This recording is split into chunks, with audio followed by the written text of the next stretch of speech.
ఒకే ప్లేస్‌లో కొన్ని కోట్ల సంఖ్యలో జంతువులుంటే, అక్కడ ఏదో ఒక పెద్ద ప్రమాదం జరుగుతుందేమో అన్నట్లే మనకి కనిపిస్తుంది. కానీ ఈ జీవులు ఇంత భారీ మొత్తంలో ఎందుకుంటున్నాయి? అసలు అక్కడ ఏం జరుగుతుందో ఈ వీడియోలో పూర్తిగా చూసేద్దాం. అలానే ఈ వీడియోకి ఒక లైక్ చేసి మన ఛానల్‌ని ఇప్పుడే వెంటనే సబ్స్క్రైబ్ చేసుకోండి. Swarm of మేఫైల్స్.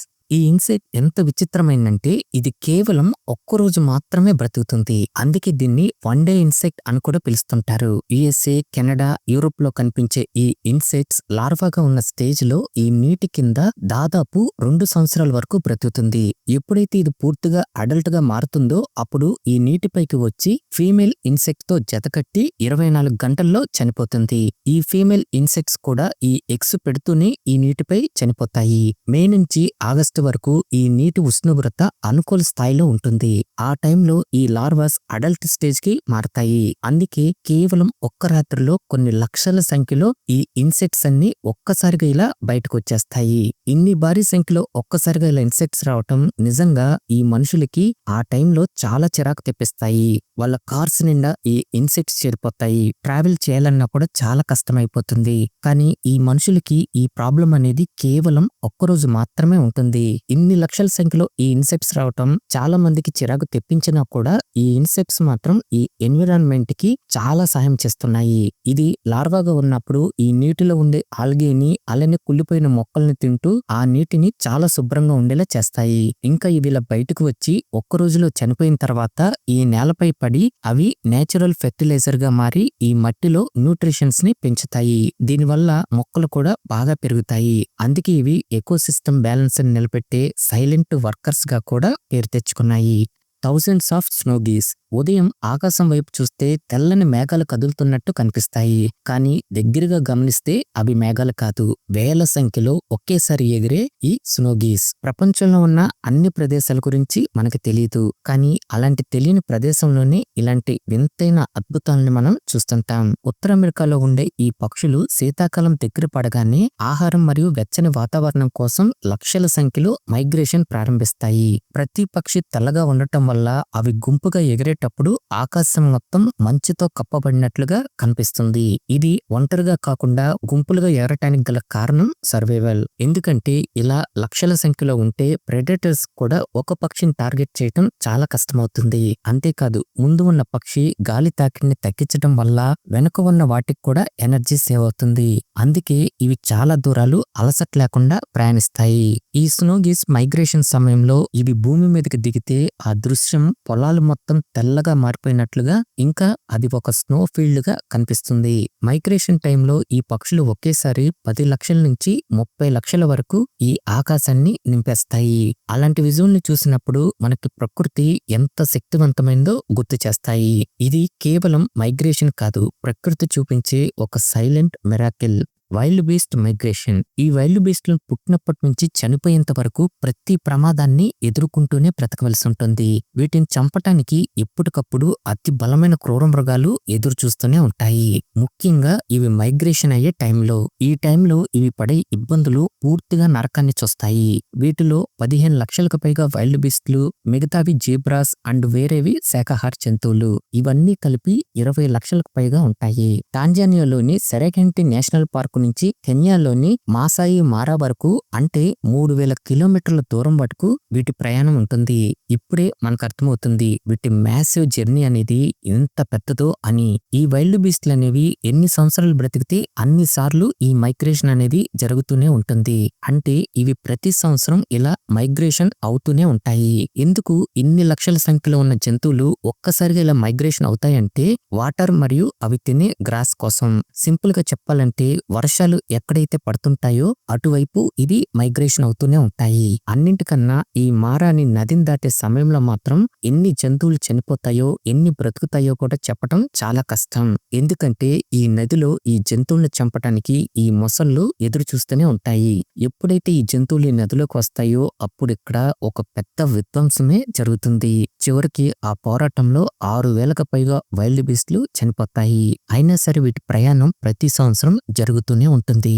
Massive bats form. Texas లో బ్రాకెన్ కేవ్ అనే ఒక గుహ ఉంది. ఇక్కడ సూర్యుడు అస్తమించగానే ఆ గుహ నుంచి లక్షల సంఖ్యలో కాదు కోట్ల సంఖ్యలో ఒక్కసారిగా ఈ గబ్బిలాలన్నీ బయటకు వస్తాయి. నిజానికి ఆ టైంలో ఈ విజువల్ అనేది చాలా అంటే చాలా అద్భుతంగా ఉంటుంది. ఒకేసారి అన్ని కోట్ల సంఖ్యలో గబ్బిలాలు చూడటానికి ఫోటోగ్రాఫర్స్ మరియు నేచర్ లవర్స్ గంటల తరబడి ఆ సమయం కోసం ఎదురు చూస్తుంటారు. ఇన్ని కోట్ల సంఖ్యలో ఉన్న ఈ గబ్బిలాలను చూస్తుంటే ఇక్కడ బ్రతికే ప్రజలు వీటి వల్ల చాలా ఇబ్బందులు పడుతున్నారు అన్నట్లే మనకి అనిపిస్తుంది. కానీ నిజానికి వీటి వల్ల ఇక్కడ ప్రజలు చాలా ప్రశాంతంగా బ్రతుకుతున్నారు. ఎందుకంటే ఇవి వ్యాంపైర్ బ్యాట్స్ లాగా మనుషుల రక్తాన్ని జంతువుల రక్తాన్ని తాగే గబ్బిలాలు కాదు. ఇవి కేవలం కీటకాలను మాత్రమే తింటాయి. ఇంకా మనుషులపై కూడా ఎలాంటి దాడులు చేయవు.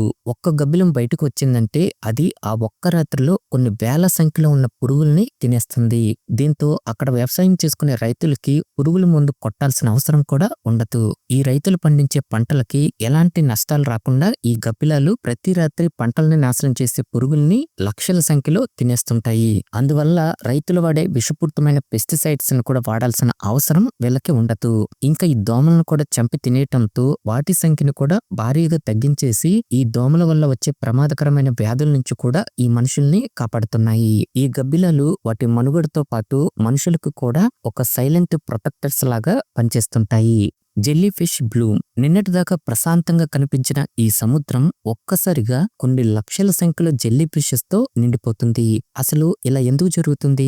నిజానికి ఇలా జరగటానికి చాలా కారణాలున్నాయి. వాటిలో ముఖ్యమైనవి వచ్చేసి వేసవి కాలంలో ఈ నీటి ఉష్ణోగ్రత పెరిగినప్పుడు వీటి రీప్రొడక్షన్ అనేది చాలా వేగంగా పెరుగుతుంది. ఆ టైంలో కొన్ని లక్షల సంఖ్యలో జెల్లీ ఫిషెస్ అనేవి ఒకే చోటుకి చేరతాయి. అలానే వీటి ప్రధాన ఆహారం వచ్చేసి ఈ ప్లాంక్టోన్స్. ఇవి ఎక్కడైతే ఎక్కువగా ఉంటాయో అలాంటి ప్లేసెస్ లో కూడా ఇవి వచ్చేస్తుంటాయి.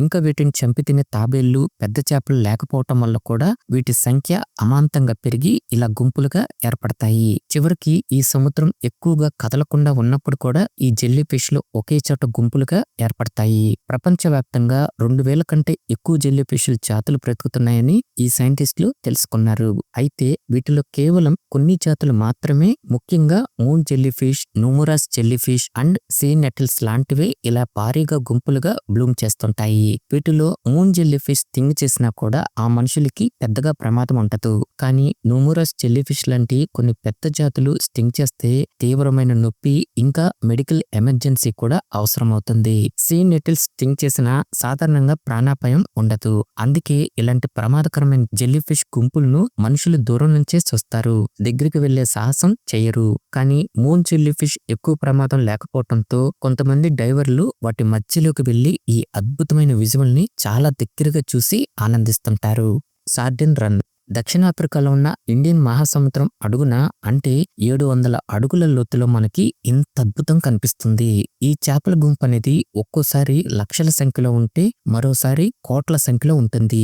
అంతేకాదు ఇదే టైంలో ఈ చేపలను చంపి తినటానికి dolphins, sharks, whales, seals and seabirds ఇవన్నీ ఒక్కసారిగా ఈ చేపల గుంపుపై దాడి చేస్తాయి.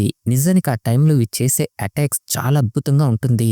సముద్రంలో జరిగే ఈ విజువల్ ఫీస్ట్ ని క్యాప్చర్ చేయడానికి ఈ స్కూబా డైవర్స్ మరియు అండర్ వాటర్ ఫోటోగ్రాఫర్స్ కూడా ఈ సమయం కోసం ఎదురు చూస్తుంటారు. ఈ చేపలన్నీ సింగిల్ గా బ్రతకకుండా ఇలా గుంపులుగానే బ్రతుకుతూ వాటి శత్రువుల్ని కన్ఫ్యూజ్ చేస్తూ వాటి ప్రాణాలని కాపాడుకుంటాయి. ఈ ప్రెడేటర్స్ కూడా అంత గుంపులో అటాక్ చేసేటప్పుడు ఏ చేపని టార్గెట్ చేయాలో అర్థం కాక కన్ఫ్యూజ్ అయ్యి చివరికి చాలా తక్కువ చేపలే వీటికి ఆహారంగా అవుతుంటాయి.